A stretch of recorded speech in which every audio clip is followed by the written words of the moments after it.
Listo. Chicos, estamos nosotros en la grata compañía, primero buenas noches a todos, en la grata compañía del doctor Marcelo Susini. Él es abogado, es egresado de nuestra universidad, así que bienvenido aún más, Marcelo. Él es representante de la Defensoría de los Derechos de Niños, Niñas y Adolescentes de la provincia de Misiones, y como ya salió por ahí la publi que hizo Macarena, muchas gracias Maca, él va a hablar hoy un ratito de la niñez desde una perspectiva de derechos, ¿sí? Así que bienvenido, Marcelo, muchas gracias. Bueno, muchas gracias, buenas noches a todos. Gracias, profe, por invitarme, primero de nada, ¿sí? Para poder charlar un ratito y compartir con ustedes, chicos, este espacio, este momento, en atención a la cuarentena que estamos, el aislamiento social que estamos viviendo todos. Sirve de paso para tener contacto con otras personas. O sea, ustedes, por lo menos de mi parte, es eso, más allá que venimos trabajando esta modalidad en lo que hace lo institucional. Pero bueno, la idea, lo que me pasó el programa en base a lo que están trabajando ustedes, de tercer año es, ¿no? ¿O cuarto? La materia, profe. De cuarto. Cuarto, así me quedaba la duda. Bueno, la idea es charlar en este tiempo que tenemos, ver la posibilidad, por ahí me ven disperso es porque tengo una ayuda de memoria y a su vez estoy viendo mensajes. Voy a tratar de ver si la tecnología lo permite compartir un Power, vamos a ver si existe la posibilidad, si ya estaba previendo eso. Me dicen si lo ven o no lo ven, ahora vamos a ver recargarlo.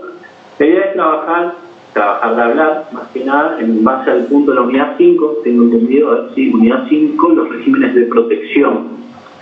Habla de la violencia familiar y después habla de la protección de niños, niñas y adolescentes. A partir de ahí, bueno, vamos a hacer un desarrollo como siempre toca hablar de siempre se dice cambio de paradigmas o cambio paradigmático. Y por ahí, a pensar si nos dan los tiempos, algunas cuestiones específicas, puntuales de lo que hace el resto de la materia que está viendo, que hacen y tocan las cuestiones de derecho de la niñez y de la adolescencia. Así que bueno, primero que nada una presentación institucional. La Defensoría de los Derechos de Niños, Niñas y Adolescentes es una institución nueva, medianamente nueva, que entró en funcionamiento en el año 2012, se creó por ley en el año 2010. La Defensoría no es como lo que estamos acostumbrados a hablar de Defensoría, sin vincularlo con un organismo del Poder Judicial, sino que justamente nos encontramos en una figura como la del Ombudsman, ¿sí? El defensor del pueblo. Si más se quiere decir, lo más parecido a las características que tiene el defensor del pueblo de la nación. Cuando habrán estudiado un derecho constitucional o derecho público, ahí habrán visto cómo es el funcionamiento y ahí, es más, debiera inclusive ya haber incorporado también el estudio de esta figura porque tiene características propias y específicas de respeto y de buscar garantizar los derechos humanos de la niñez y de la adolescencia. ¿Sí? Como les decía, bueno, la Defensoría 2012, entre sus primeras y principales funciones, más que nada, tiene que ver con la protección de los derechos de incidencia colectivos, ¿sí? O los grupos, hablar de grupos de protección específicamente en todo el ámbito provincial. Competencia territorial provincial, digamos, de aquí en Posadas, en Noverá, El Dorado, San Antonio, Andresito y Iguazú, por toda la provincia. Y en general, principalmente lo que buscamos es trabajar en lo que es políticas públicas, recomendar y sugerir políticas públicas a los distintos órganos del Estado provincial, el ámbito administrativo, el ámbito judicial, al ámbito legislativo, y en centrarnos en lo que hace a la protección integral de los derechos de niños y adolescentes. No sé qué tanto, profe, quiere, qué tiempo, si bien estaba escribiéndome, 40 minutos más o menos, ¿es un tiempo razonable para todos o tenemos que ya pensar en dónde vamos a salir después? No sé, pregunto a los chicos que deben tener unas ganas de salir, pero 40 minutos está bien. Pero no pueden, sí, no, pero si no se puede. extiende después no hay ningún problema. Porque no sé cómo es la modalidad de que ustedes vienen trabajando, por eso no simplemente Y el otro día estuvimos casi 1 hora y media con ellos. Ah, bien. Bueno, entonces va a haber oportunidad de hacer preguntas si se les ocurre, si quieren, y lo que podamos ir viendo que les va a servir, que les sea de utilidad. Estoy a disposición, usen el chat en todo caso, si por ahí después en todo caso ir anotando para después leerlo, para que no nos vayamos pisando todo lo que estamos y por ahí empecemos a hacer un alboroto generalizado de voces. Bueno, a ver, vamos a probar si puedo compartir. Ustedes me dan el visto bueno. Si ven o no ven, yo estoy viendo un archivo. Aviso que estoy transmitiendo desde mi celular directamente.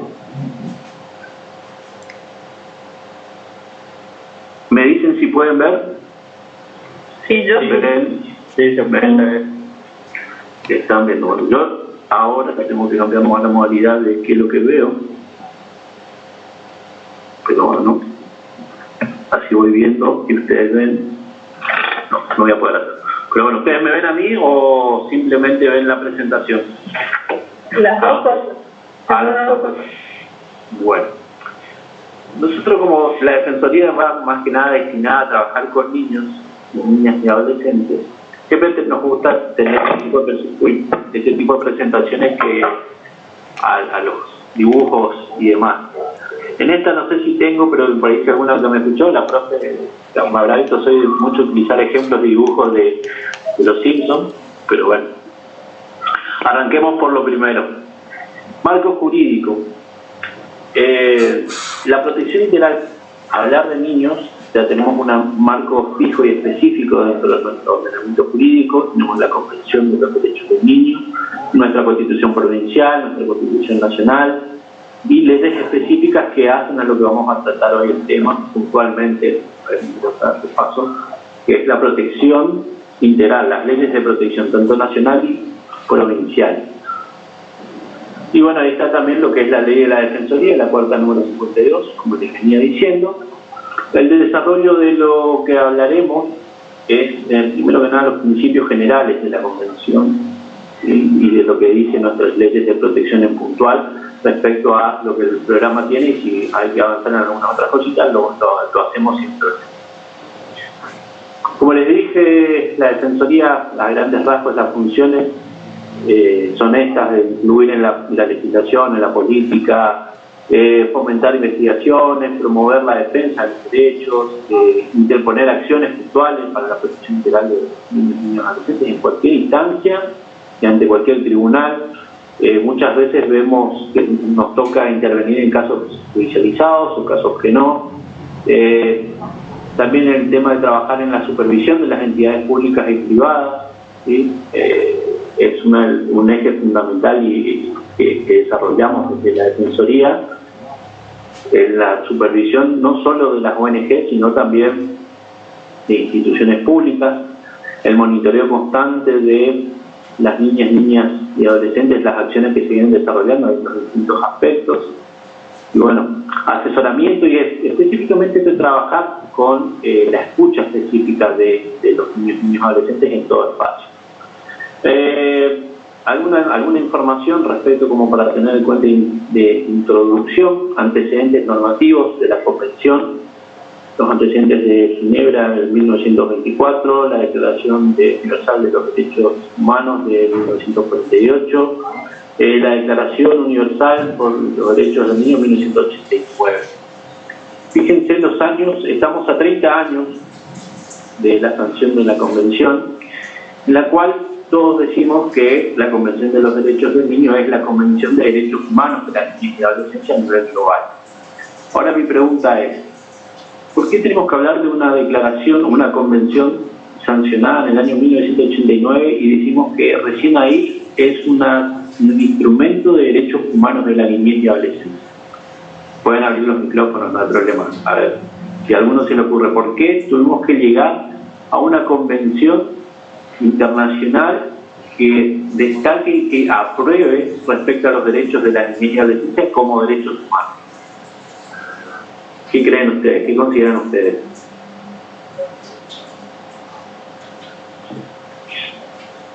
¿Alguna idea? ¿No?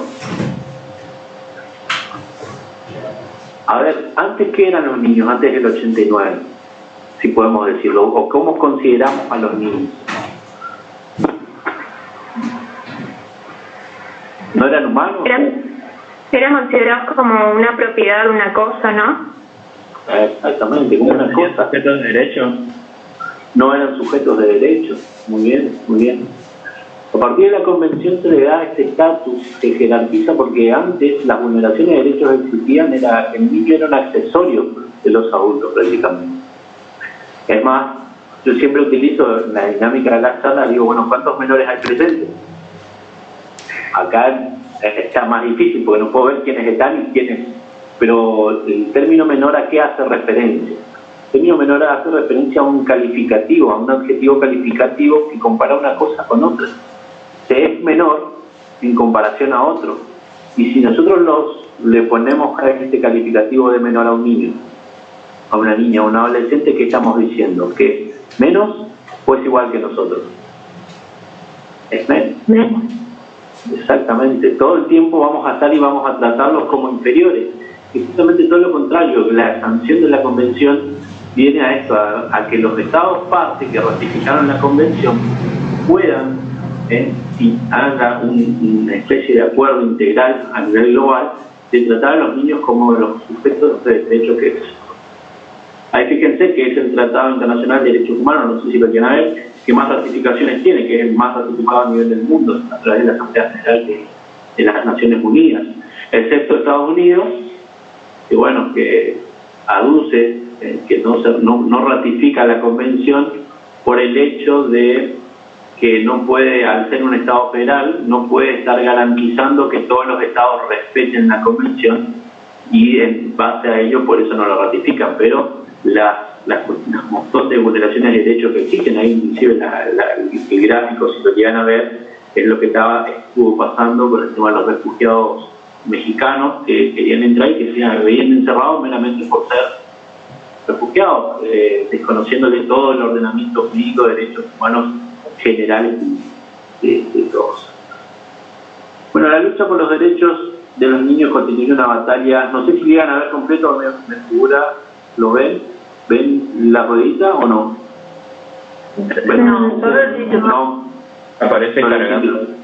Sí, porque como esto lo estoy descargando otra, vamos a ver si se puede ver, pero bueno, a grandes rasgos, así que lo que me interesa es una lucha, podemos hablar de una batalla comunicacional, cultural, ¿sí? Puntualmente para transformar, ¿sí? Para transformar este convencimiento. Mientras tanto voy buscando acá para ver si se puede abrir. Este material igual lo voy a compartir, chicos, lo voy a mandar a la profe para que ella lo comparta, y bueno, si después les sea de utilidad, ¿no?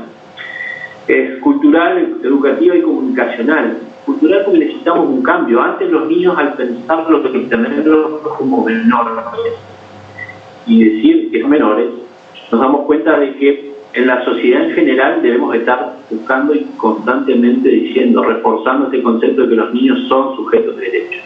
Educativa, porque si no nos vamos a educar, bueno, por ejemplo, a partir de las facultades, las universidades, en la escuela y demás, promocionando los derechos de los niños, es una forma también de transformar esta lucha.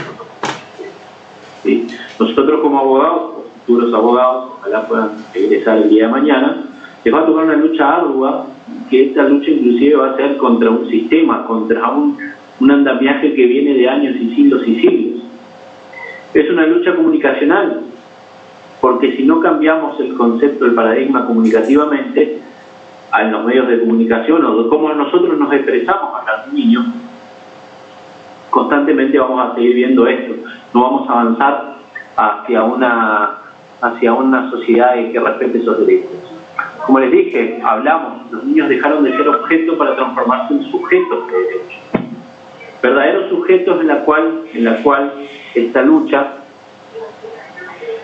tiene que ver con el reconocimiento expreso que los niños son personas y ya no debemos definirlos como incapaces. Para el derecho antes, remontémonos a la edad del auge de la aparición del derecho en sí mismo como tal, desde el derecho romano, el niño, el menor impúber, el menor puber, las viejas calificaciones que teníamos inclusive hasta el año 2015, si se quiere, que fueron modificadas después a lo largo del tiempo, es una costumbre inarraigable que tenemos respecto de que el niño, el hijo, era un accesorio del pater familias. Y eso allí queda reflejado y representado en lo que es el sistema de la patria potestad. A partir de la reforma del Código en el año 2015, decimos que ya no hablamos más de patria potestad, sino que estamos hablando de un régimen de responsabilidad. Los adultos son responsables respecto de sus hijos, ¿sí? La sociedad es responsable respecto del desarrollo y las garantías constitucionales a los niños y niñas. En este sentido, ya no vamos a definir al niño como un incapaz. Ahora hablamos de que un niño tiene una capacidad restringida, que puede ejercer determinados actos de acuerdo a su madurez, al grado de madurez que la ley le otorga. Y en general, bueno, es esto. Un niño no es menos adulto, sino que es una persona que está en desarrollo. Hablamos ahí está el superior, voy a salir un ratito, para sacar y seguir ahí un par de conceptos después que lo vamos a seguir más adelante. Hablamos de que la convención, los principios, dice el programa de ustedes, hablar de los principios generales de la convención y en general de lo que está en las leyes de protección particular, es esto. Primero que nada, avanzar sobre el hecho de que los niños son sujetos de derechos y como tales tienen los mismos derechos que los adultos. Tratar de afianzar y de llegar a un acuerdo entre todos, entre todas las naciones, todos aquellos que firmaron la convención y la ratificaron, de decir esto, o sea, tener un mismo idioma, reconocerlos como personas y como tales, darle y garantizarles los mismos derechos. Ante un conflicto de derechos hoy, entre un niño y un adulto, ¿cuál prevalece? ¿Qué creen ustedes? ¿Quién prevalece, el del adulto o le prevalece el del niño? El del niño. Siempre que sea en su interés. El del niño, ¿sí? Antes, inclusive, la lucha era el adulto, la lucha es más fuerte, el derecho es más fuerte. Ahora tenemos que hablar de que el interés del niño está por encima del derecho del adulto. Lastimosamente, en la práctica, esto vamos a encontrarnos a todo el tipo de casos y sobre todo en el derecho de familia, muy pocas veces se ve reflejado. Se garantizan los mecanismos, pero muchas veces lo que dice el niño, que es lo fundamental, queda de lado y ahí todo lo que aprendimos y lo que decimos sobre los derechos del niño es una cuestión que queda en letra muerta. Pero bueno, es justamente desde el rol que nos toca, desde como abogados, defender, y ya sea, por más que no nos toque ser abogados particulares de niños, pero sí buscar y garantizar que los derechos de los niños en todo proceso sean garantizados. La profe me había comentado que hablaron algo sobre el proceso de familia. ¿Puede ser así, profe? Estábamos arrancando con los procesos, los principios. Para ir después ir viendo cómo se vincula todo este desarrollo general al llegar a lo puntual y específico por eso le preguntaba, porque me había quedado en la duda. Sí. Pero bueno, a ver, los principios básicos de la convención es esta: el niño es sujeto de derechos, ya no es un objeto, por ende no es quien el adulto debe, mejor dicho, decide sobre su protección, sino que el niño tiene derecho a su protección, ¿sí? Como un ciudadano, como una persona más que está en desarrollo, con características especiales, pero que no es menos que nosotros, sino que justamente de los principios básicos. Eso es uno de los principios básicos de la convención. Entonces tenemos que hablar del interés superior, los principios básicos, digamos, dentro del desarrollo de la estructura de la Convención de los Derechos del Niño, y en sí es el respeto por el interés superior. ¿Y qué es el interés superior? Porque el interés superior se utiliza como un recurso, como un argumento, como un fundamento ante cada presentación que lo ajusto a como me convenga a mí. Nosotros que estamos en el ejercicio de la profesión, tenemos que hacer una presentación de un caso de, pongámosle, un cuidado personal, y uno va a tener una postura y otro colega que va a representar a un progenitor y la progenitora van a utilizar el concepto de interés superior de acuerdo a cómo le convenga eso. Pero es ahí donde tenemos que ir trabajando y construyendo este concepto. Tenemos un concepto legal de interés superior, que están en las leyes 2661 y la...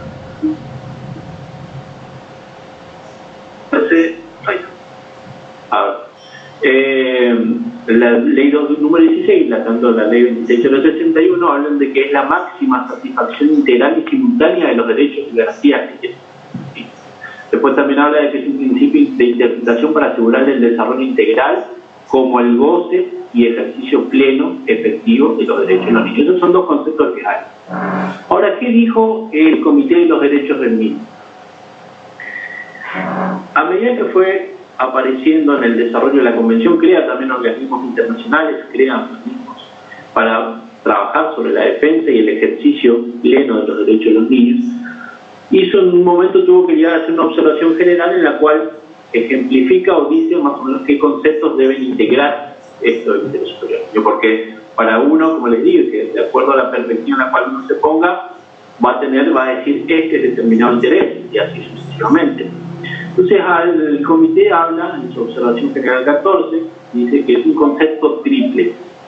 El interés superior del niño es un concepto triple, en el cual primero tenemos que hablar que es un derecho sustantivo. El niño tiene derecho a que se respete su interés superior.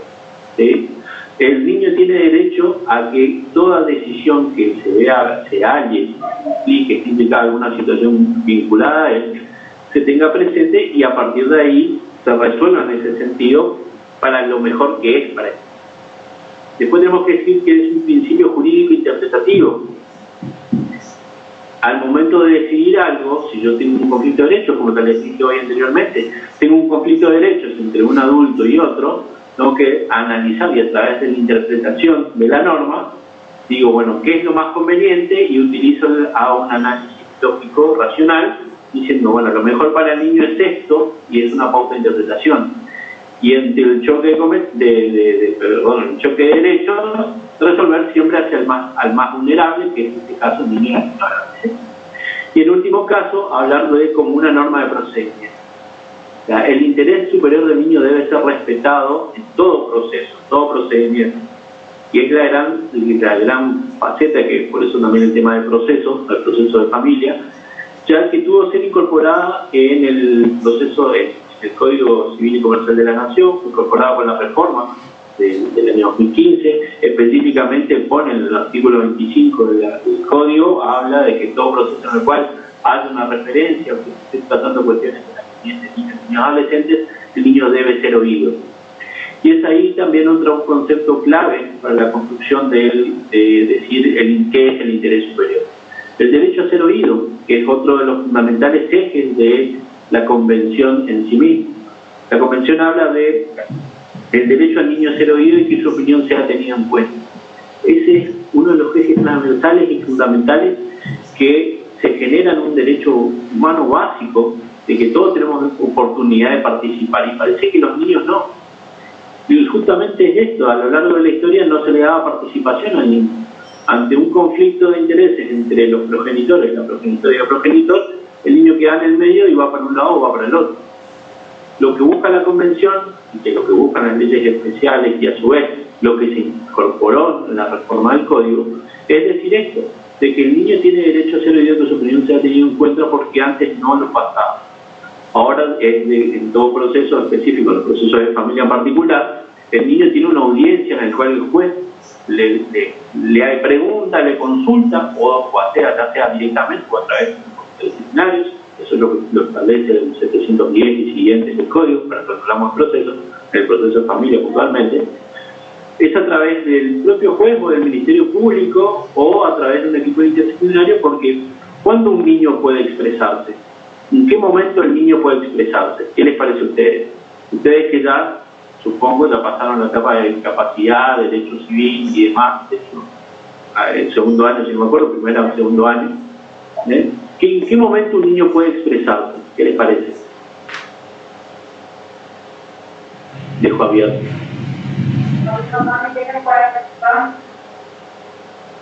¿Cómo? ¿Cómo?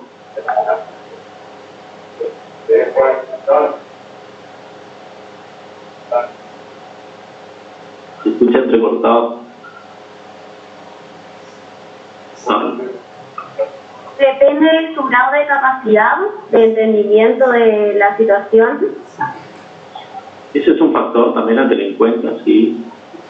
Pero un niño, pongámosle, le voy a poner este ejemplo, un niño de Posada, de 10 años, en comparación con un niño de 10 años que vive en San Antonio, ya al norte de la provincia. ¿Va a expresarse de la misma manera? No. ¿No? Con las oportunidades. Ahora, un niño tiene derecho a expresarse y se expresa desde el primer momento, desde que nace. Ahora el tema está que los adultos no tenemos la capacidad. Ahí justo se escucha un grito de un niño, parece. Lo único que pasa es que los adultos no tenemos la capacidad de entender esta expresión. Un bebé desde el primer momento en el cual está llorando, está pidiendo algo, pero solo que nosotros no sabemos. Ahora, transcurrido el tiempo, sí vamos a empezar a interpretar de que el niño llora porque tiene hambre, el niño llora porque hay que cambiarle, etcétera. Pero ella es su primera forma de expresar. Y a partir de ahí es ese derecho de ser oído, ¿sí? El tema está que los adultos no tenemos la capacidad de entender a los niños desde el comienzo. Entonces siempre debemos garantizarles ese derecho. Experiencia en un proceso que nos tocó intervenir desde la Defensoría respecto al cuidado de un niño. Una madre en situación de violencia, o sea, una madre violenta, de abandono al niño, se tomó una medida de protección, el cual les podría explicar más adelante, se tomó una medida de protección por ese niño y queda al cuidado de una tercera persona. Este niño tenía 10 meses. Ahora, cuando el niño tiene 10 meses, decimos, no puede expresarse. Nuestra lógica, nuestro entendimiento del adulto, desde el autocentrismo, implica que ese niño no se puede expresar, no puede decir, yo quiero estar con esta o con esta persona. No puede relatar lo que él pasa o lo que vivió. Ahora, al momento de encontrarse el niño, este niño de 10 meses, con una persona, con la madre, su progenitora, quien había ejercido violencia con ella, tenía un rechazo total. Y cuando querían forzar una especie de revinculación, el niño no quería saber nada de eso, como cualquier persona. O sea, si yo no quiero estar con alguien, nosotros los adultos tenemos la capacidad de decir, no, yo no quiero estar o no comparto con él. Ahora un niño no. Y muchas veces en las prácticas constantemente vamos llevando y forzando a revinculaciones innecesarias. El niño ya con 10 años, con conductas a través de sus gestos, ya se ponía de determinada manera y decía, no quiero estar. Claro está. Ahora queda en nosotros, los operadores del derecho, entender esa reacción. Porque no solo entender desde una mirada de lo psicológico, etcétera, sino que nosotros también, operadores del derecho, ver de que si en serio es lo mejor para ese niño y si escuchamos a través de sus gestos, ahí garantizamos ese derecho. Y su opinión, al rechazar al otro, al rechazar a su madre, a su progenitora que fue violenta, ya está diciendo algo.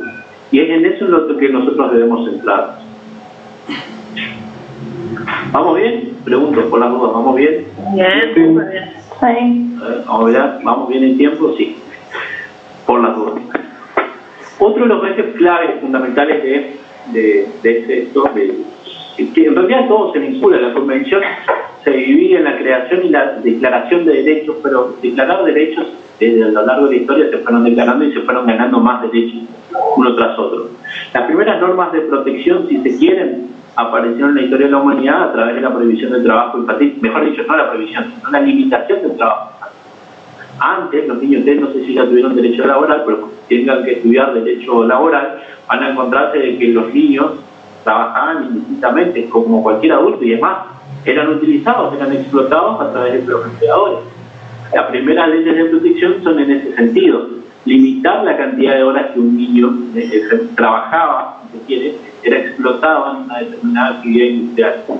Y luego, a lo largo del tiempo, inclusive, fíjense, ahora recién, en el año 2005, si no me acuerdo mal, la ley 26390 prohibió el trabajo infantil, o sea, restringe directamente el trabajo infantil y habilita para el trabajo adolescente, que eso es más que nada que tiene que ver con la participación. El sentido de la convención en sí misma, como le dije, que está todo vinculado, es tratar primero al niño como sujeto de derechos, el interés superior, el derecho a la opinión, el derecho a ser oído, es otro eje fundamental, y después tenemos que hablar de la participación, que también viene con esto, que es un vínculo, que viene todo de la mano uno tras otro. No podemos hablar de interés superior si no escuchamos al niño y si no le damos la oportunidad de participación. La convención en sí misma, y se reflejó a lo largo de toda la normativa general de la normativa de protección y después incorporado a los distintos códigos procesales, ¿sí?, es el hecho de participar y darle participación mediante sus representantes legales o representantes específicos, especiales. Hoy en día ya tenemos que hablar de que la representación, primero que nada, ejercen los tutores, mejor dicho, los progenitores, y para casos especiales los tutores que sean designados a tal efecto, o el Ministerio Público, en representación promiscua, lo llamado promiscuo, pero como es lo que actualmente hoy es la representación complementaria, que en todo proceso tiene que estar garantizado. Esas son formas de participación. Y después tenemos la participación directa, en la cual el niño tiene su oportunidad en todo proceso de decir lo que le parece respecto a lo que se va a decidir. Si estamos definiendo en un proceso de familia el cuidado, quién va a asumir el cuidado o cómo se va a fijar un régimen de comunicación y contactos, y no escuchamos al niño con quién quiere estar o cuántas veces quiere ver a uno o a otro progenitor o a otro familiar si se quiere, estamos totalmente vulnerando este principio de participación y por ende nuestra decisión o la decisión que se tome va a ser nula, porque si no se respetó el interés superior y no se garantizó el derecho a la opinión y no se garantizó el derecho a la participación, implica que es nula esa resolución, que muchas veces nos pasa, ¿no? Y no nos damos cuenta. Hay un montón de decisiones que a lo largo de estos años en la Defensoría me ha tocado ver resoluciones judiciales, y no solo de la Defensoría, sino también en lo particular, en el cual la fundamentación de las decisiones de los jueces o de las resoluciones administrativas no hacen hincapié en esto como un eje fundamental. Se decide por el niño y no con el niño, que es un gran factor clave, ¿sí? Y a tener que tener presente, es más, inclusive en el ejercicio particular, en el ejercicio privado de la profesión, nosotros debemos ponernos a la par de decir, bueno, ¿qué quiere este niño? Y también abstraernos un poco de la atención de que es este progenitor el que me está contratando y viene y me contrata porque quiere que el niño sea restituido. Ahora, ¿es el mejor contexto que sea restituido con este progenitor o con esta progenitora? Sacando las cuestiones de género y demás, que ya son arcaicas, hablar de que un niño tiene que estar hasta tal edad con su madre porque su madre es su madre. Esos son conceptos que ya fueron superados a través de la historia, bueno, que fueron superados, en principio buscan ser superados, porque las distintas prácticas implican de que hoy hay personas de uno u otro género que pueden asumir el cuidado sin interesar. Ya no es más estos viejos estereotipos de género que teníamos, en el cual la mujer era dama de casa y tenía que ser cargo de los niños, que viene también aparejado con lo que los otros temas que están dentro de la materia. Ahora no tenemos que hablar de una prioridad a uno respecto al otro, sino que es lo mejor para este niño. ¿Este niño está mejor con su padre o está mejor con su madre, o debemos limitar este acceso? Y a partir de ahí construir una decisión y construir un acompañamiento con el niño. En algunos lugares, esto aprovecho y comento, que si bien no está desarrollado todavía, por lo que vi ahí, la figura del abogado del niño, que es algo que se viene trabajando y que, digamos, nosotros desde la Defensoría estamos impulsando, inclusive a través de un proyecto de ley que presentamos el año pasado. La figura del abogado del niño es una garantía en la cual se transforma también en este organismo, si se quiere, órgano o figura que va a ejercer y va a representar al niño, no representarlo directamente, sino que le va a dar, otorgar este derecho a la participación del niño en todo proceso. Un niño, a través de su abogado, ajeno a sus progenitores o ajenos a los intereses que están dando vuelta en un determinado proceso, va a representar al niño, o va, mejor dicho, guiar la pretensión del niño para lo que es mejor en base a su interés superior. Imaginémonos, progenitor que está peleando con la progenitora por el cuidado personal, y el niño dice: yo en realidad no quiero saber de estar con ninguno de los dos, me quiero ir con mi abuela. Porque la abuela es quien es la figura representativa, la figura a la cual, a través del apego, es quien ejerce el cuidado específico y puntual, y es donde mejor está. El abogado del niño va a trabajar en ejercer esta voz, o sea, la participación del niño se va a ver garantizada por la figura del abogado del niño, y sus acciones deben ser en ese tenor, en ese sentido, llevar al niño, que el interés de ese niño en este proceso puntual sea escuchado y sea tenido en cuenta, ¿sí? Es clave de que la Convención desarrolla sujeto de derechos, interés superior, participación, derecho a ser oído. Ahí por ahí centrando y demás, principios de derecho y garantía. Después, los derechos y garantía es lo único que se le puso características específicas en atención a las características puntuales que tiene un niño en desarrollo, o sea, que tiene una persona en desarrollo. Pero no podemos decir que el niño tiene derecho a la vida porque la Convención de los Derechos lo dice, sino ya porque la Convención de Derechos Humanos lo dice, que toda persona tiene derecho a la vida. O del derecho a la seguridad social o el derecho a la demás. Los niños tienen los mismos derechos que los adultos y por ende lo único que la Convención hace es establecer estándares unificados a nivel global de la posibilidad de acercamiento a los recursos. Derecho a la libertad, derecho a la libertad no solo ambulatoria, sino a la libertad de expresión.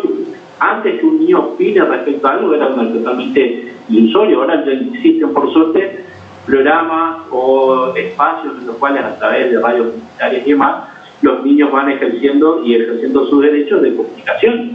De la comunicación de un niño ya desde el primer ámbito en el cual un niño que conoce sus derechos y puede comunicarlos, nos sirve para generar una sociedad medianamente mejor en lo que hace respecto al de los más vulnerables, como son ellos.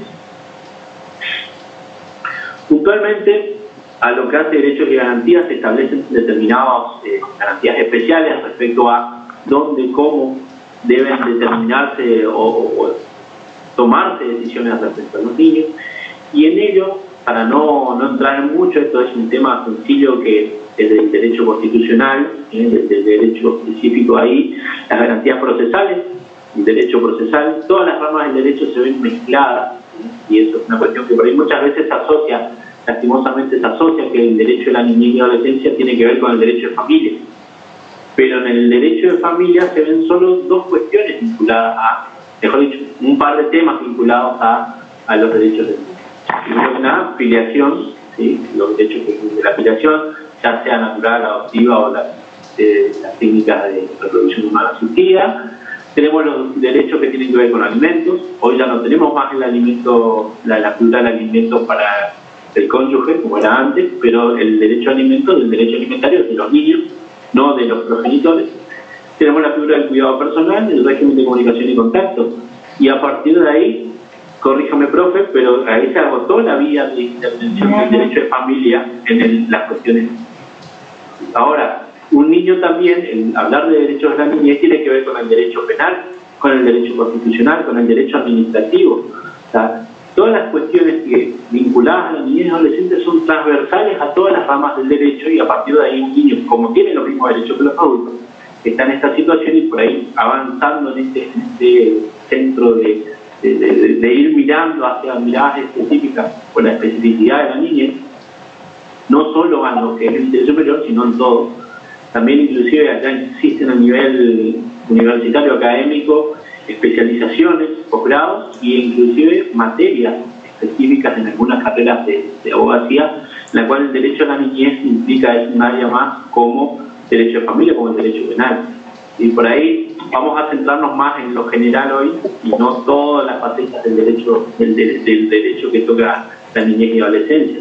Pero un niño, por ejemplo, que es lo que establece también la Convención habla de la restricción a la libertad. Cuando los chicos cometen algún hecho que es conflicto con la ley, establece bases y estándares que todos los años, o los últimos años, este año por lo menos no, pero a los años anteriores, en boca de discusión, la reforma a la ley penal juvenil o el tema de la punibilidad. Todos los años estamos hablando de un cambio y justamente uno de los principios de la Convención es el de no regresividad, de progresividad antes que de no regresión, de una pauta.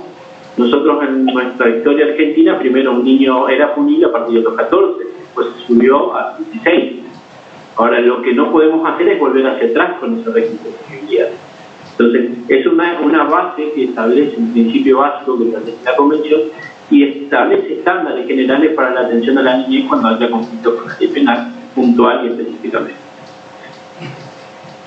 Ahora, por último, me parece, a ver si ya estamos cerca de las otras más específicas.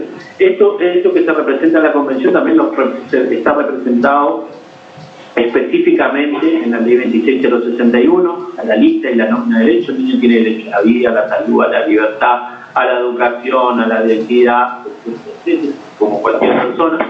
Por ahí, entrar en cada uno me parece, no sé si podríamos estar horas y horas, pero saber que los niños tienen los mismos derechos que los adultos es una forma básica de introducirlos en el tema. Hay determinadas cuestiones específicas y puntuales a lo que hace la salud, garantizando la salud del embarazo, ¿sí? La generación de programas para la atención ya no es como antes. que la mujer embarazada no recibía atención o prestaciones específicas médicas, ahora por ley deben ser garantizadas, un montón de medidas al tal sentido. La inscripción obligatoria y gratuita de un niño. Antes los niños pasaban tiempo y no eran salvos por la voluntad del progenitor que venía y hacía su inscripción.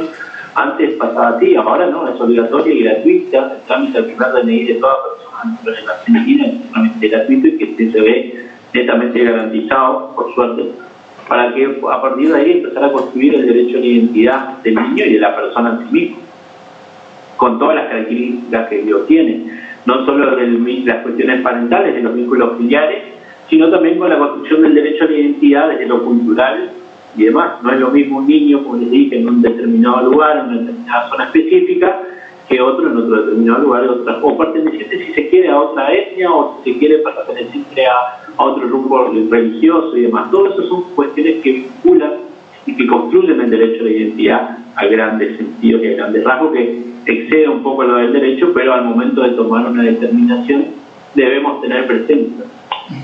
Porque si construimos un concepto de identidad ajeno, yo quiero aplicar la Convención de los Derechos Humanos y quiero aplicar las leyes específicas de protección sin tener presente de que el niño pertenece a una comunidad, por ejemplo, a una comunidad en Villa Guaraní, o pertenece a una comunidad religiosa específica con otro culto al que uno está entendiendo, también vamos a estar vulnerando este principio del interés superior. O sea, es bastante amplio y abarcativo todas las facetas del derecho a la niñez que podemos llegar a hablar, y tenemos para rato, si se quieren tomamos más y café, pero bueno, para hacer un viernes yo creo que por ahí vamos a centrarnos ahora más a la parte específica del sistema de protección integral, que es dónde actuamos, ¿sí?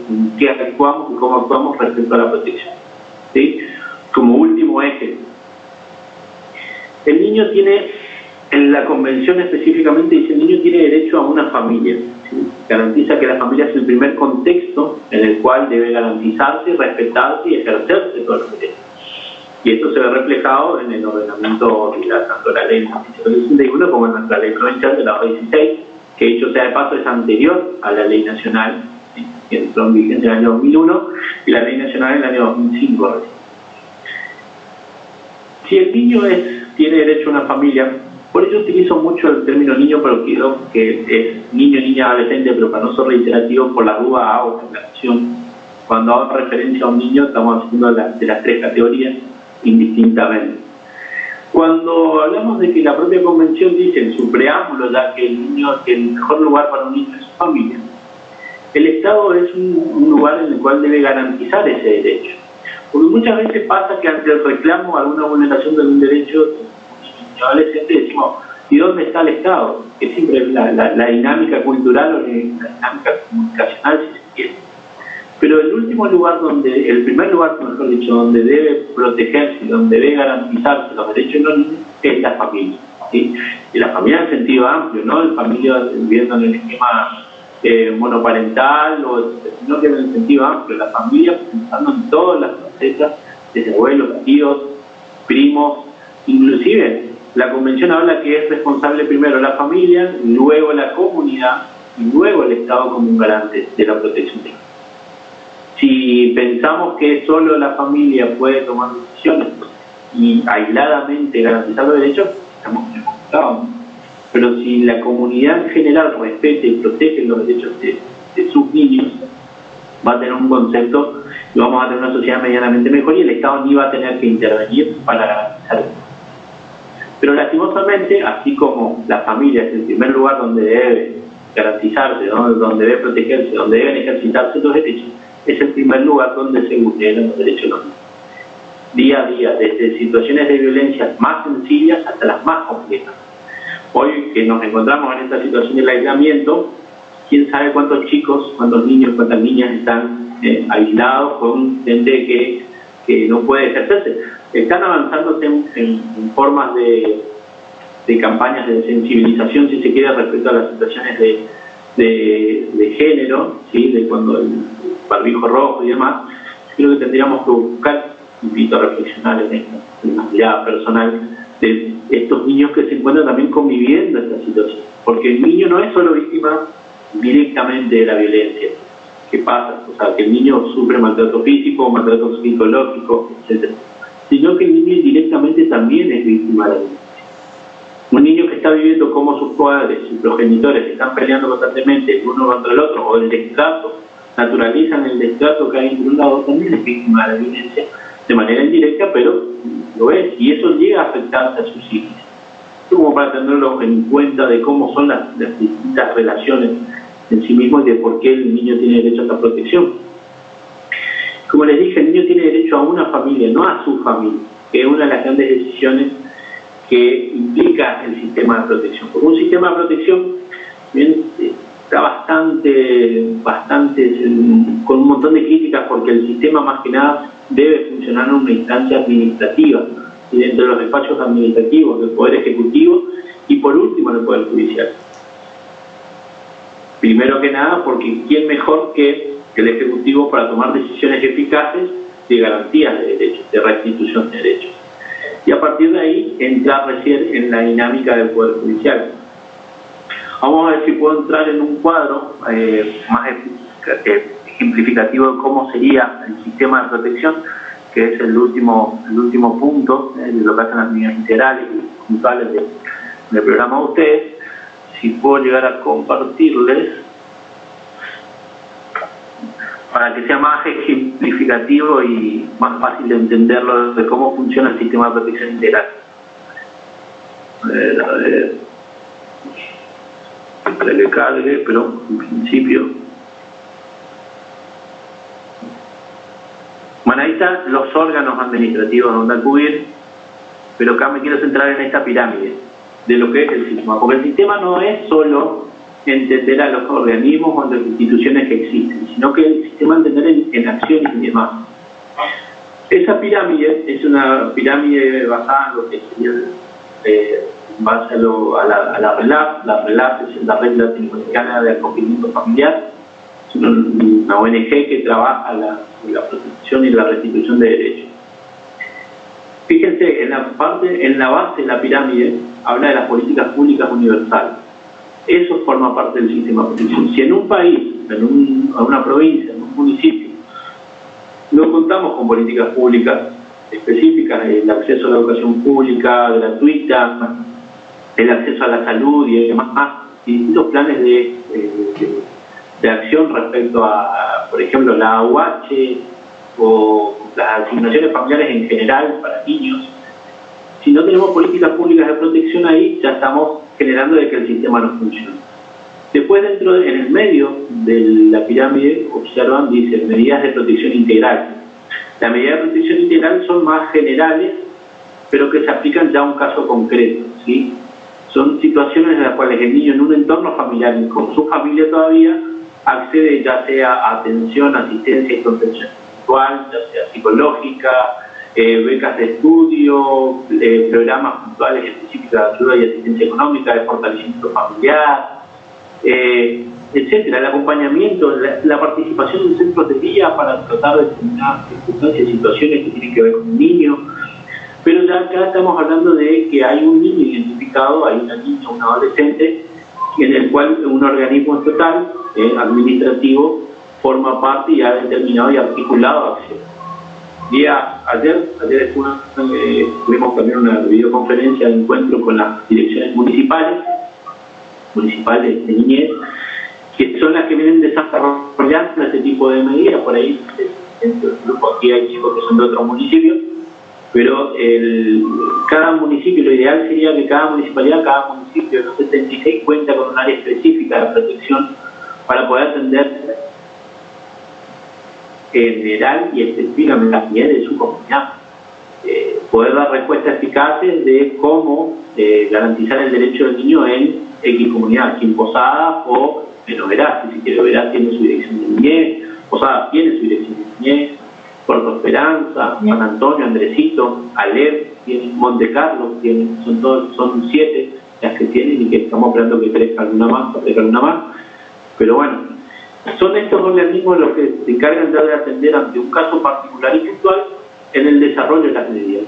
Si un niño no tiene documento, no tiene DNI, una medida de protección integral cuando se trabaja es garantizarle el acceso a CDN, buscarlo generar la inscripción a través del registro de las personas, etc.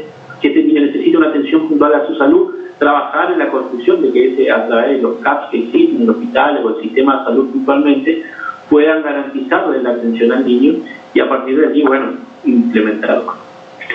Ahora, ¿qué pasa si llegamos a la punta de la pirámide? La punta de la pirámide habla de las medidas excepcionales de protección. Estas medidas excepcionales de protección son cuando ya falló todas las medidas previas, cuando falló las políticas públicas, cuando fallaron las medidas de protección integral, pero van centradas en las cuales es la familia el eje generador de esta vulneración o violaciones de sus derechos. Ya implica que la madre, el padre, o quien fuera la familia no acompañó al niño en las medidas de protección, no llevó a realizar los tratamientos correspondientes, no quiso que reciba un determinado tratamiento para su salud, o inclusive hay situaciones de consumo de sustancias estupefacientes y no se sometió a los tratamientos ofrecidos por el Estado y genera una vulneración nueva de los derechos de los niños. Llegar a esto implica que, o inclusive llegar a los extremos de situaciones de violencia, de abuso, lo cual implica ya una determinación inmediata de separación del niño de esa familia. Y ahí tenemos tres formas de esas medidas excepcionales, tres modalidades, si se quiere, de cómo separar. El niño se separa de esa familia y tiene, en primer lugar, que buscar a su familia extensa, a su familia ampliada, buscar referentes parentales que puedan asumir el cuidado del niño temporalmente para que se pueda resolver o subsanar la situación del niño, ¿sí? Mejor que restituir su derecho de que estos progenitores puedan volver a asumir el cuidado, si se quiere, a través de una vinculación, y con ellos pueden ser tíos, abuelos, la familia ampliada en general en sí misma. Puede ser también otra modalidad, es la familia ajena cuando se da referencia a una comunidad, alguna vecina del barrio, o algún referente del niño. Inclusive ya hay varios casos en Argentina en los cuales docentes, y en la provincia de Misiones también se destaca por eso, muchos docentes que asumieron el cuidado de sus alumnos, de sus estudiantes ante una situación de vulneración de derechos. Y por último, nos encontramos con el alojamiento en instituciones residenciales de cuidado alternativo, que son estos los hogares. El viejo sistema del patronato primero se hacía, va al hogar, un niño va al hogar, va al patronato de menores. Por eso la palabra patronato de menores, que todavía lastimosamente la tenemos incorporada en nuestro léxico y todavía están incorporados a la práctica. Es algo que queremos y buscamos desde la Defensoría Radical y buscar a través de programas específicos. ¿Qué pasa allí? Un niño institucionalizado pasa a tener una condición específica y puntual. El niño se encuentra alejado de contextos generales de desenvolvimiento, si bien está con otros niños. Cada niño necesita a una familia, y es volver a traer el concepto de que el niño tiene derecho a una familia y no a su familia, y va a tener menos posibilidades de desarrollarse plenamente como un niño que esté en una familia. Muchas veces todos dicen, y el colectivo de la gente piensa que un niño en el hogar va a estar mejor. No, un niño no está mejor que el niño, porque tiene escasas posibilidades de ejercer sus derechos. Es un número más, y de acuerdo a las cantidades de niños que conviven. La gente que trabaja en un hogar lo hace a destajo, con mucho compromiso solidario, pero no tiene las capacidades para poder atender a muchos niños. Y un niño se transforma en uno más, y en ese uno más es más difícil de que pueda adquirir o desenvolverse luego en su vida futura de la mejor manera. Entonces siempre se busca de que las medidas de protección, las medidas excepcionales, se desarrollen en espacios de acogimiento alternativo, espacios familiares, familias ya sea a través de programas, familias solidarias, etcétera, o encontrando y buscando a familiares que puedan asumir cuidado, y ante el último caso que no se puedan, que la finalidad específicamente cuando se finalice, si se quiere, la medida excepcional, es llegar a la declaración del estado de estabilidad y posteriormente adopción, para que el niño vaya con una familia y pueda generar un nuevo vínculo parental. Toda esta pirámide se desarrolla dentro del sistema administrativo, ¿sí? Es la administración pública, es el Poder Ejecutivo a través de los organismos de protección, ya sean provinciales, municipales o nacionales, quienes toman estas medidas. Y recién cuando se toma cuando se llega a la determinación de la medida excepcional de protección, es recién allí donde se le da intervención al Poder Judicial. Fíjense, dentro del sistema de protección, el Poder Judicial está en el último eslabón de la cadena.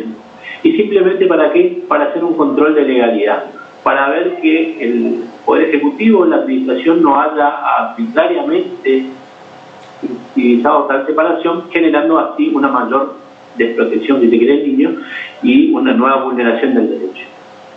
Y en esta medida excepcional es donde el Poder Ejecutivo pone conocimiento y solicite la convalidación o control de calidad, si quiere, que es como dentro del sistema de derechos y garantías que tenemos, que es el control de legalidad o el control de convencionalidad, ¿sí? respecto a los derechos humanos en general.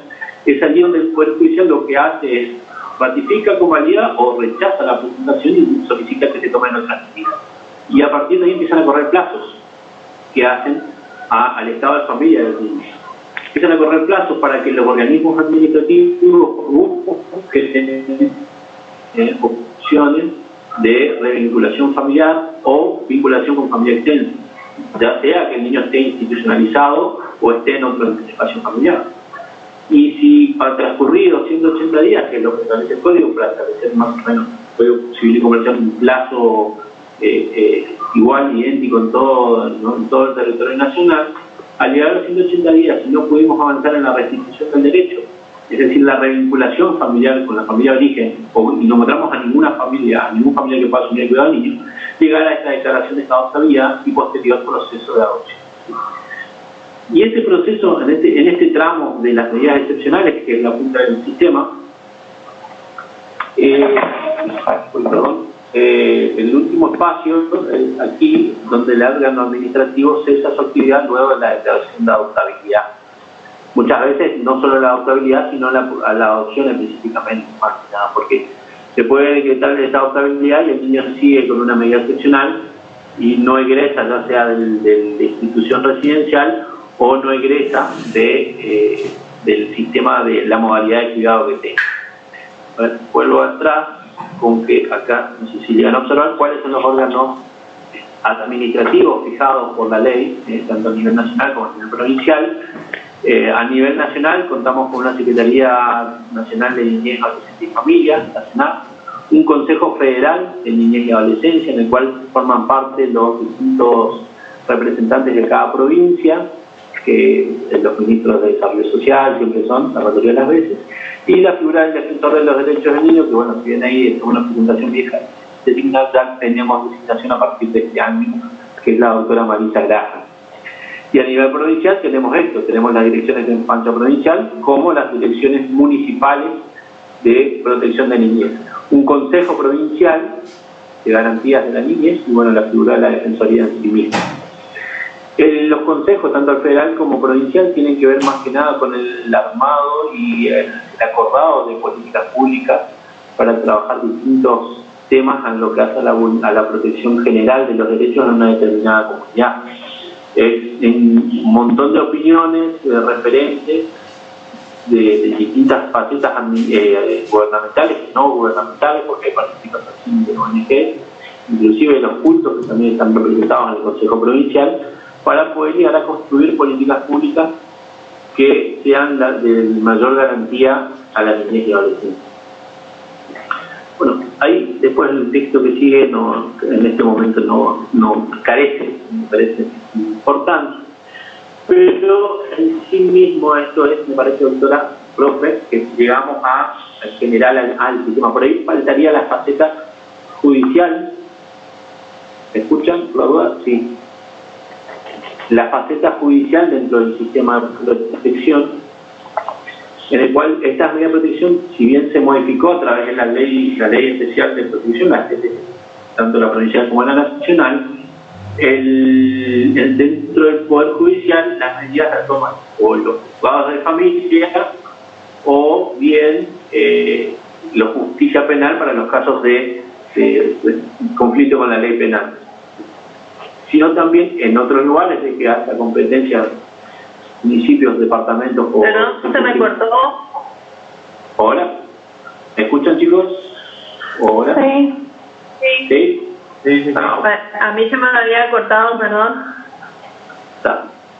Bueno, les decía que dentro del sistema, dentro de lo que hace el sistema de protección, las autoridades del Poder Judicial, los juzgados de familia, los juzgados con competencia en materia de familia son quienes entienden la materia de lo que hace la medida de protección. Antes tenía una mayor disponibilidad de medidas, ahora simplemente lo que se está haciendo es que el órgano administrativo tome la medida y trabaje en el acompañamiento y que simplemente someter al control de legalidad. Pero ¿qué pasa? Al no tener en toda la provincia, en todos los municipios, un ámbito administrativo de protección, tienen que recurrir muchas veces a figuras alternativas como es las viejas medidas de protección de personas que están dentro del Código Procesal, a veces bien aplicadas, a veces mal aplicadas, en las cuales el defensor oficial representa los intereses del niño en el proceso judicial y se piden una serie de medidas y se ordenan un montón de medidas que muchas veces conducen a un desgaste innecesario de participación del niño, mejor dicho, de no participación del niño, y teniéndose una mirada muy autocéntrica en ese sentido. A ver, después, ¿qué otra cuestión de las medidas de protección? Con las medidas de protección se hacen referencia a lo puntual y específico, ¿sí? Cuando tenemos que trabajar una medida de protección de entidad, los mecanismos de garantía están establecidos, la propia ley de protección lo establece, las leyes especiales establecen un mecanismo de cómo garantizar el ejercicio del derecho del niño, y es el montón de facetas en las cuales podemos llegar a intervenir el día de mañana, ¿sí? En lo que hace a los derechos. Por lo menos esa es mi perspectiva y mi opinión en lo personal. Las medidas de protección, después también tenemos medidas de seguridad, si se quiere, que todavía es lo que se busca avanzar dentro del sistema penal, del régimen penal juvenil, y queda abierto a que no sea modificada la ley 2748, no me acuerdo, que es la de régimen de menores, si se quiere, que fija medidas tutelares parecidas al viejo sistema del patronato, la vieja ley de 1903, que es más inclusive cuando yo estuve en la facultad, es la ley que tuve que estudiarla, ¿sí? Cuando estaban en la misma instancia que usted, el programa hablaba del régimen de menores, entonces, si bien ya estaba en vigencia la ley provincial de protección, pero bueno, en ese momento la dinámica, la temática todavía no estaba modificada como a lo largo de lo que está ahora. A ver, no sé, profe, que alguna cuestión que esté pasando que le parezca importante destacar.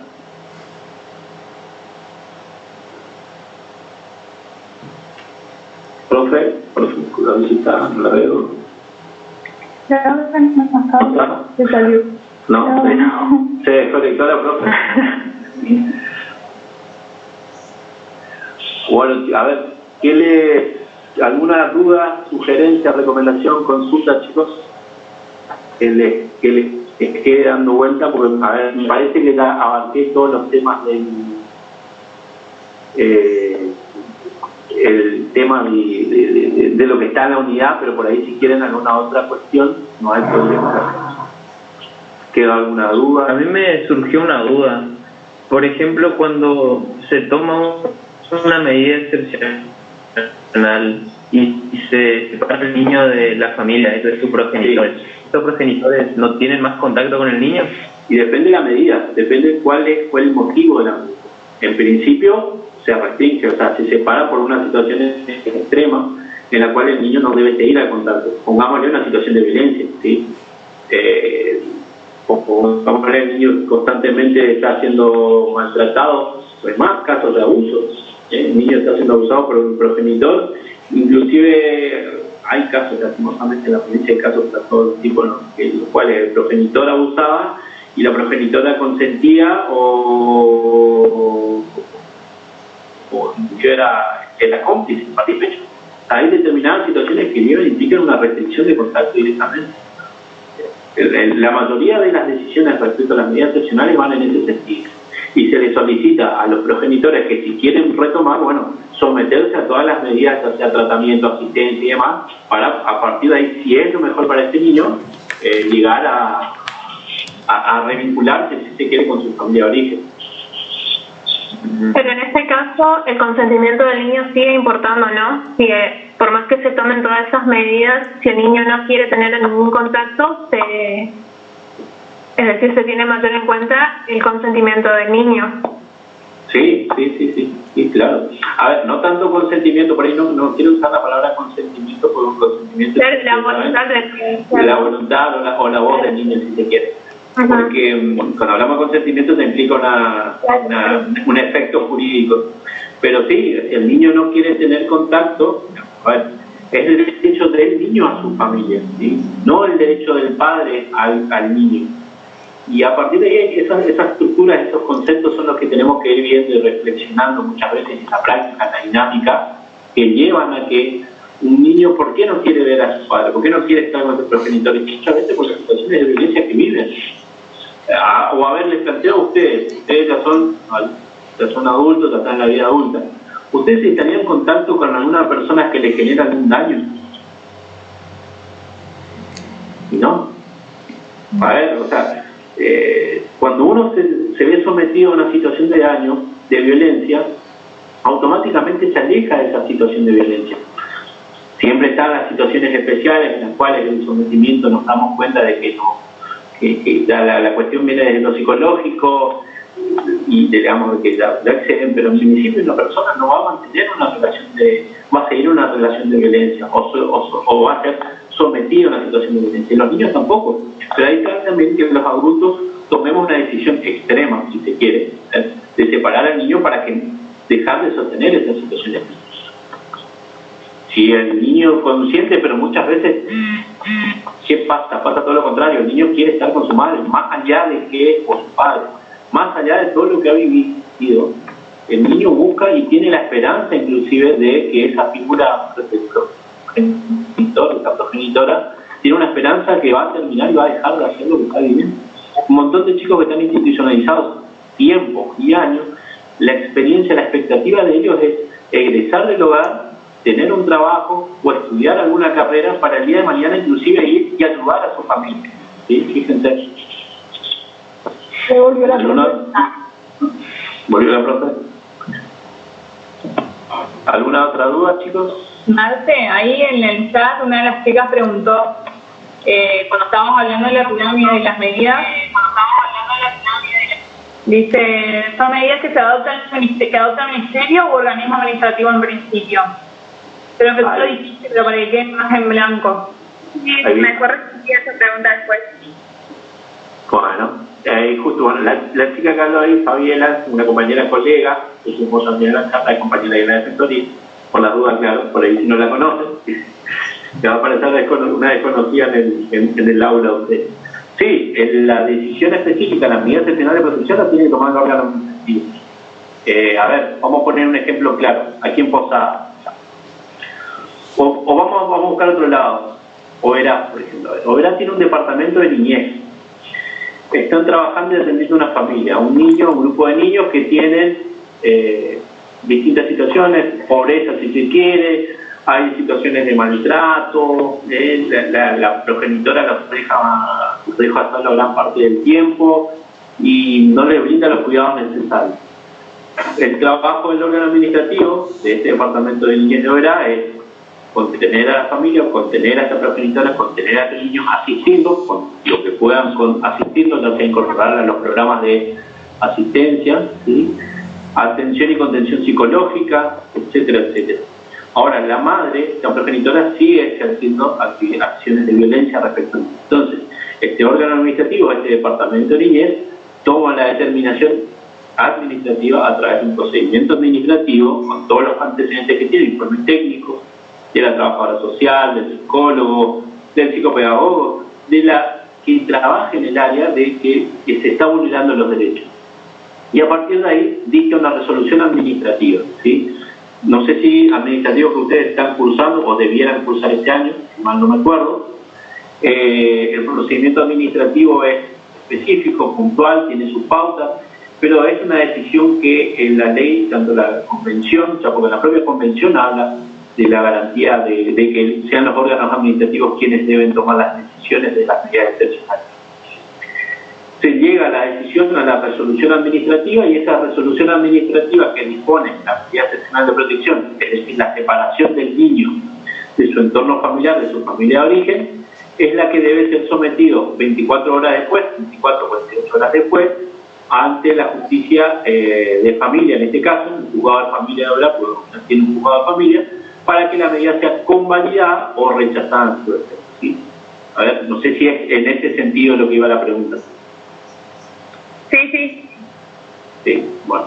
Ahí inclusive dentro del proceso de protección administrativo hace falta la participación de un abogado para dictaminar al respecto, que es el ámbito jurídico, si está o no está bien consolidada la decisión siempre cuando teniendo presente el hecho de decir el niño, el interés superior del niño, y las construcciones, hacer amalgamando el concepto de las otras interdisciplinas, o sea, tomar una decisión interdisciplinariamente y llegar a la conclusión de que por el artículo 36, 39, 40, 41, etcétera, los artículos que hablan específicamente de medidas excepcionales, se llega a tal determinación porque no hay posibilidades de restituir o de seguir sosteniendo las medidas de protección general. Yo tengo una pregunta. Diga. En el caso de que un niño sea víctima de violencia, pero en relación a que los padres sean adictos, los padres se recuperan y le restablecen a su hogar porque se comprueba que estos están bien. ¿Se realiza de vuelta como un control de que todo funcione bien, o una vez que se le entrega de vuelta a los niños al lugar en donde anteriormente recibían violencia, o no se controla más? Todo depende del caso. A ver, en principio debe seguirse y hacer su monitoreo, porque, una situación, cada intervención con un niño no se agota en un solo acto, ¿sí? Pongámosle que para que ese niño vuelva a su familia, que vuelva con estos progenitores que ejercían violencia, se hizo un trabajo, un acompañamiento, ya sea de terapéutico, ¿sí? De que estas personas dejen de consumir sustancias, y a su vez también de lo que sería contención y asistencia para identificar la violencia respecto del niño, para que deje la violencia. Y ahora, si tomamos la determinación de que este niño vuelva con su familia, con estos progenitores, implica también después un seguimiento posterior para que no vuelvan a existir situaciones. Hay veces que pasa, hay veces que sí, se sostiene la violencia, inclusive implica que se llega a tomar una nueva determinación de separación del niño, y ya inclusive directamente o inmediatamente se examinar el estado de estabilidad. Yo tengo otra pregunta. Sí. ¿Es obligación que el niño tenga un régimen de contacto o de visitas con un padre no conviviente después de que se hayan pasado la situación de violencia y se haya excluido del hogar al padre? No, no es obligación. Es un derecho del niño, ¿sí? Ahora, al momento de determinación hay que ver cuáles fueron los factores determinantes de por qué. El niño tiene derecho a estar en contacto con ambos padres, ¿sí? Con ambos progenitores. Si los padres no son convivientes, la regla, el código, o sea, cuando ustedes hablan un poquito, pensé si podíamos hablar un poco de lo que hace responsabilidad parental, el cuidado personal es uno de los derechos y deberes que tienen los progenitores respecto al niño. El niño se va a quedar con uno o con otro, si están separados. La ley presume, el código presume de que los dos ejercen, que representan, actúan en principio en conjunto, o sea, por eso le hablan de que el cuidado personal es conjunto, es indistinto, que esa sería la norma general, y a su vez después tenemos la posibilidad de que sea unilateral por determinadas situaciones, porque el interés superior del niño así lo implica, que la madre o que el padre ejerza solo y tome por sí mismo las decisiones que hacen a la vida y el desarrollo del niño. Ahora, la comunicación y contacto es un factor determinante y es un derecho del niño a que poder, para mantener la cuestión de la psique y del desarrollo, pueda estar con uno, estar con otro, y cuando esté con uno pueda seguir vinculándose con el otro, ¿sí? Ahora, si hay una situación forzada, ahí estamos ante una vulneración del derecho. Intento entender la pregunta como obligación, es si alguien fijó, a eso va referido. A ver, si se fija... Sí. Pero fue un caso donde el juez fijó un régimen de comunicación con la nena y la nena reiteradas veces en las pericias psicológicas expresó que no quería, que le daba miedo. Y igualmente fijó y ella no quiere. Y encima se fijó en el domicilio de la de la nena, donde vive la nena, que ellas eran violentadas. O sea, me parece que sí, a ver, muchas veces pasa, o sea, inclusive la mayoría de las veces los regímenes de comunicación se fijan sin prestar atención a todo el contexto general. A ver, un juez no debe resolver de más perjudicial a lo que ya es, ¿sí? En principio, si hay situaciones de violencia, no se puede sostener que el niño esté en contacto con alguien violento, ¿sí? Más allá, ahora, después si vemos que las situaciones que implicaron que el niño tiene el deseo, que tiene la intención de poder estar en contacto, bueno, trabajar en la construcción de ese contacto, de esta comunicación y contacto, desde otras disciplinas, ¿sí? Desde una psicóloga, acompañamiento terapéutico, etcétera, o con un tercero, ¿sí? Si se quiere, que pueda monitorear el desarrollo del contacto, de la comunicación y contacto. Pero esto de poder o no, lastimosamente se aplican decisiones, constantemente decisiones en las cuales no se ajustan a una mirada y una perspectiva de los derechos del niño, que se centran más que nada en la decisión de uno u otro adulto, de quién convenció y se utiliza como recurso, como fundamento o excusa, el padre tiene el derecho a ver a su hijo, que es lo primero que se dice, o la madre. No es así. Hay situaciones que determinan la separación o de que este contacto va a ser más perjudicial al niño, que es por ello que hay al momento de una decisión, inclusive hay una situación de violencia institucional respecto a la. Claro está que tampoco podemos centrarnos en que hay muchos autores que hablan de SAP, y dentro de Derecho de Familia van a usar muchas veces el SAP, que es el síndrome de alienación parental. Ya les digo que eso no existe. El síndrome se inventó ese nombre para justificar las decisiones autocéntricas de justificación de los adultos respecto al otro. Porque ¿qué es esto? No, la mamá le hace la cabeza para que no me vea. Siempre se dice, o el papá, o viceversa. Siempre se dice, esta nena está influenciada por la mamá y no deja que yo la vea y ella está haciendo esto a propósito. Pero muchas veces no es así. Inclusive, lastimosamente, muchos grandes juristas utilizaron y sostienen que el SAP es una figura y que justamente fundamentado en ello, sostienen una decisión así como la que estás planteando. No, el padre tiene que ver al hijo, porque en realidad hay una injerencia negativa a la madre. No, pero no es así. Hay un deseo originario, espontáneo y propio del niño, una extensión del niño, de la niña, de no querer ver a ese progenitor no conviviente. Y a eso es lo que tenemos que centrar. Lastimosamente todavía acá en la provincia, generalmente, vamos a hacer acá lo cotidiano, son escasos los jueces que tienen una mirada de perspectiva a la niñez.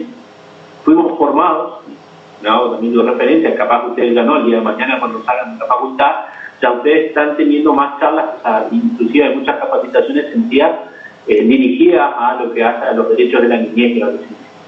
Pero muchos de los que estamos desde antes, ¿sí? Yo cuando me recibí, les dije, trabajamos en el patronato, en el régimen de patronato de menores. Y los cambios paradigmáticos cuestan.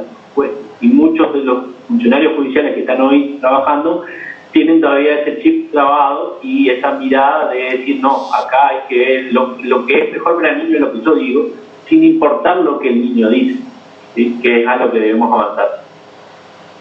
Sí, exactamente. Gracias. Una consulta. La situación se agravaba en el caso de que el niño sea, por ejemplo, un bebé que recibe violencia en relación de que los padres nuevamente se recompongan, digamos así. ¿Cómo? Perdona, ¿si puedes repetirme? Si la situación se agrava en el caso de que el niño sea un bebé por su situación de que no se puede defender. Sí. Ajá. Ya que los padres, en ese caso, sería como más grave, ya que ninguna posibilidad de defenderse tienen si se agrava la situación para los padres en relación a ellos. No, en principio no. La situación de indefensión es en general, ¿sí? Eso es para cada caso en particular, hay que mirarlo en particular. Un niño, obviamente, un bebé, tiene menos posibilidades de defenderse que otro niño que puede llegar a decir qué es lo que está viviendo. Pero al momento en general la situación se puede agravar o no, eso de acuerdo al caso particular, no por el hecho de ser bebé o no ser bebé, ¿sí? puede ser más gravosa la situación de un niño que tiene 10 años, pero fue sometido a determinadas situaciones que le generan un trauma mucho mayor que un niño de 3 años o no. Eso es indistinto. Claro, pues yo me refiero, por ejemplo, a un bebé que de un mes a un año que no puede ni siquiera nada, que se le encuentra, por ejemplo, quemado con cigarrillo, o se le encuentran lesiones de que le pegan y todo eso. No, igual que todo, o sea, puede ser el niño, o sea, si tiene esas actitudes, voy a decir como más, a ver, cómo tratarlo de entender. Pero yo me refiero si sobre los padres se impone como con más fuerza esto de volver a restituirle con el niño, o si es igual que con cualquier otra edad. Todo depende del hecho en sí mismo de violencia, ¿sí? O sea, no, por más que tenga 1 año y le quemó con cigarrillo, o tenga 10 años y le está quemando un cigarrillo, el hecho es lo mismo. Ahora, un niño como les dije, un bebé de 1 año no tiene las mismas posibilidades de expresarse, de contar lo que está viviendo, y nosotros tenemos que llegar a suponer, mejor dicho, tratando de entender lo que el niño está viviendo a través de las marcas que genera. Ahí se sigue por ese lado. Pero al momento de determinar que va a ser más grave con los padres, no. La situación es gravísima. Es más, inclusive es un delito. Eso es un delito.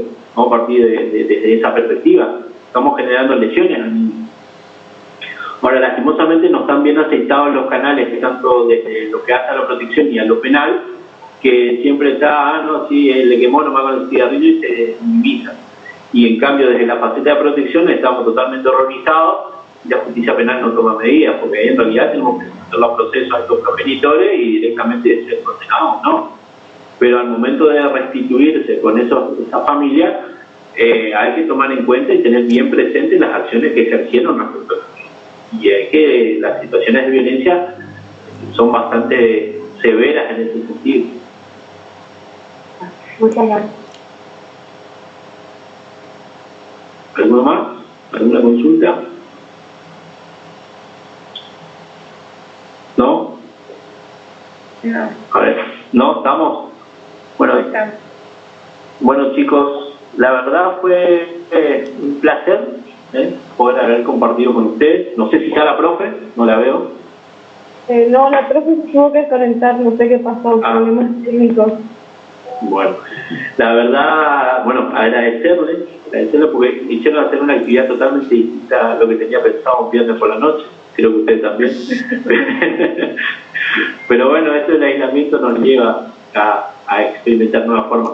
Una cuestión que por ahí, aprovechando esta situación del aislamiento, que si por ahí saben o no, hoy ya cuando hablamos de comunicación y contacto, como un derecho del niño, no solo tenemos que hacer referencia al contacto directo, ¿sí? En carne y hueso. Ya hay un montón de casos en los cuales se están fijando como medidas provisorias de contacto, mejor dicho, de comunicación, las videoconferencias, las videollamadas y demás. Inclusive hay jueces que están fijando regímenes, los cuales a la larga distancia de forzar a que un progenitor facilite esa comunicación en determinados horarios y demás, como si fuese en directo, ¿sí? Como para tener en cuenta, aprovechando esto, si por ahí le preguntan, ¿cómo hago? Una imposibilidad de comunicación respecto de un niño con un adulto implica también las consecuencias de lo que es el régimen integral. Así como una persona no puede tener, o sea, un progenitor o progenitora no convivente, no tiene contacto directo con su hijo y puede ser denunciado, en los casos de comunicación, también vía redes sociales, vía videollamadas o lo que fuese, también implica un incumplimiento a este derecho, a esta comunicación que tiene la madre, el padre o el niño principalmente como derecho. Así que bueno, chicos, muchísimas gracias por su atención, espero les haya sido de utilidad. Cualquier duda, consulta, busquen a través de la profe, vía Facebook, Instagram, cualquier red, no tengo problema. Estamos para asesorarlos y el día de mañana, cuando sean colegas, espero que se dediquen a esto de la protección de la niñez en general, ¿sí? Por ahí en otras facetas, no solo tanto el derecho a familia, pero por ahí ya creemos que vamos a contar con una ley de abogados niños, por ahí una especialización más en ese sentido. Así que bueno, muchísimas gracias y estamos en contacto. Muchísimas gracias, profe. Ahí se conectó la profe. Profe. ¿Está o no está? Si no, chao, profe. Profe, ¿nos escucha?